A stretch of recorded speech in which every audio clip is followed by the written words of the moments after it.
آگے جی کہ آپ علماء دین کو روزی روٹی کا ذریعہ بنانے کے حوالے سے تان کرتے ہیں، حالانکہ آپ کے استاد محترم شیخ زبیر علی زئی صاحب خود یہی ذریعہ رکھتے تھے، بلکہ صحابہ کرام اصحاب صفا کا ذریعہ معاش بھی دین تھا۔ آپ کو شرم آنی چاہیے۔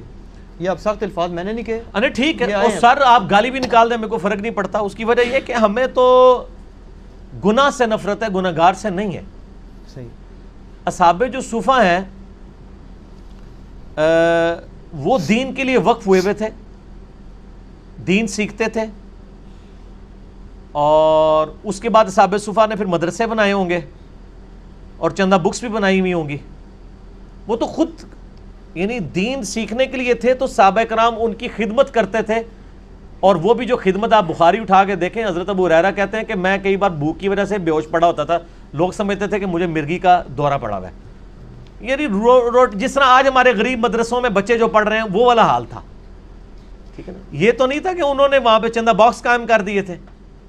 وہ تو ابو داؤد میں حدیث ہے، ایک صحابی نے صرف قرآن سکھانے کے لیے ایک کمان جو ہے تحفے کے طور پہ لی تھی، تو آپ فرمائے یہ آگ کی کمان تو نے لی ہے۔ اور سنن نسائی میں حدیث ہے جو صحیح مسلم کی شرط پہ امام حاکم نے، امام ذابی نے صحیح کہا کہ جو اس کو مؤذن مقرر کرو جو اذان کی اجرت نہ لے۔ ہم کہتے ہیں نمازوں کی اور ان چیزوں کی اجرت نہ لے۔ باقی میرا تو کلپ ہے جماعت المسلمین کے خلاف کہ دین کو سورس آف انکم آپ اس حوالے سے سبسسٹنس لیول کے اوپر بنائیں۔ ہم نے تو کبھی انکار نہیں کیا، بنائیں ضرور۔ ہم کہہ رہے ہیں دین کو بیچیں نہ اس حوالے سے کہ آپ نمازوں کا معاوضہ لینا شروع کر دیں اور پھر آپ پیسے لے کے غلط فتوے دینا شروع کر دیں۔ ان چیزوں کو ہم کنڈیم کرتے ہیں۔ باقی رہا میں کیوں کہتا ہوں کہ میں اپنے لیے آرام سمجھتا ہوں 1 روپیہ کمانا بھی، وہ میں نے بتایا تھا میری ذاتی رائے ہو سکتی ہے، اور اس میں آپ کو دلیل بھی دے دیتا ہوں۔ امام شعبہ ہیں، تبع تابعین میں سے بڑے ائمہ ہیں میں سے ایک ہے، وہ کہتے ہیں میں تدلیس کرنے کو زنا سے بدتر سمجھتا ہوں، صحیح سند کے ساتھ ہے۔ شیخ زبیر صاحب نے بھی نقل کیا، باقی ائمہ نے بھی۔ دوسری طرف کتنے بڑے بڑے محدثین تدلیس کرتے ہیں، حسن بصری تابعی ہیں تدلیس کرتے ہیں۔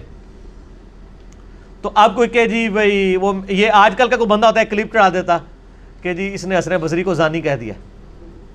اگر یہ میں نے بات کی ہوتی نا کہ زنا سے بدتر ہے تدلیس کرنا، تو انہوں نے کہنا تھا علی نے جو ہے اتنے تابعین کو زانی کہہ دیا۔ امام شعبہ نے کہا ہے کہ میں زنا کرنے سے بدتر سمجھتا ہوں تدلیس کرنے کو۔ وہ تدلیس نہیں کرتے تھے، لیکن ایز اے علم یہ اسٹیبلش ہے کہ مدلس کی آن والی روایت سماع کی تصریح کے بغیر ضعیف ہوگی، اور سماع کی تصریح کے ساتھ ہو تو وہ خود کہتے ہیں، امام شعبہ کہتے ہیں قتادہ کی جب کوئی روایت میں بیان کروں وہ تمہیں تدلیس سے مبرہ کر دے گی، میں جب تک سماع کی تصریح نہ کروں میں قتادہ کی روایت نہیں بیان کرتا۔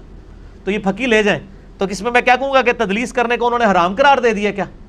وہ کہتے تھے میں اپنے لیے غلط سمجھتا ہوں، تو سر میں بھی اپنے لیے دین سے مال کمانے کو غلط سمجھتا ہوں۔ سبسٹیشن لیول پہ جو ہے وہ اپنی زندگی گزارے، جائیدادیں نہ بنائے۔ یہ تو نہیں ہے کہ ایک بندہ جو ہے مدرسے کا اسٹوڈنٹ پڑھ کے فارغ ہوتا ہے، سائیکل پہ ہوتا ہے، سال کے بعد موٹر سائیکل اس کے نیچے آتی ہے، 2 سال کے بعد کار آ جاتی ہے، 3 سال کے بعد ڈرائیور بھی ساتھ آ جاتا ہے۔ سر یہ تو پھر لوگوں کو تو پھر ہمیں چاہیے کہ مدرسے ہی کھول کے دیں، بچوں کو ہم پڑھاتے کیوں ہیں؟ پھر ہم یہی کام کیوں نہ لوگوں سے شروع کروا دیں؟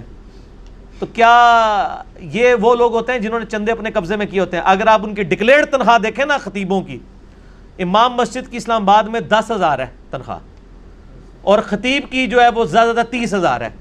30,000 میں ڈرائیور اور ہونڈا سیوک کو رکھ سکتا ہے؟ تو پھر سر یہ کون سی لاٹری ان کی نکلی ہوئی ہے؟ چندوں میں سے ہی کھا رہے ہیں نا، اور یہ ڈکلیئرڈ نہیں کر رہے ہو، تو اس طرح کا کھانا تو ان کا حرام ہے، کیونکہ انڈکلیئرڈ کھا رہے ہیں یہ۔ اگر یہ اپنی عوام کو کہنا کہ اس مہینے جو 1.5 لاکھ چندہ ہوا تھا اس میں سے میں نے 1,500 مسجد پہ لگایا ہے اور باقی میں نے اپنے ذاتی اخراجات میں استعمال کیا ہے، تو انشاءاللہ اگلے ہفتے اس کو 1.5 لاکھ اور مل جائے گا نا۔ ہاں تو سر یہ اپنی صرف تنخواہیں اور خرچے ڈکلیئر کریں تو پتہ چل جائے گا کہ یہ جو کچھ کلیم کر رہے ہیں نا سبسٹیشن لیول پہ نہیں لے رہے، کھا رہے ہیں دین سے، اور وہ کھا رہے ہیں وہ حرام کھا رہے ہیں۔ میں حلال کھانے کو جائز سمجھتا ہوں، حرام کھانے کو نہیں سمجھتا۔ گستاخ رسول کی سزا قتل ہونے پر اجماع امت شاہ ہے۔ جی تسی بڑی گستاخیاں کرواندے ہو علماء دیاں میرے کو۔ اجماع امت ہے جب ہوں اگر کسی بندے نے کہتا کہ سر تہاڈی تنخواہ 20,000 ہے، تسی وہ کھنگڑ بھی نہیں دیندے۔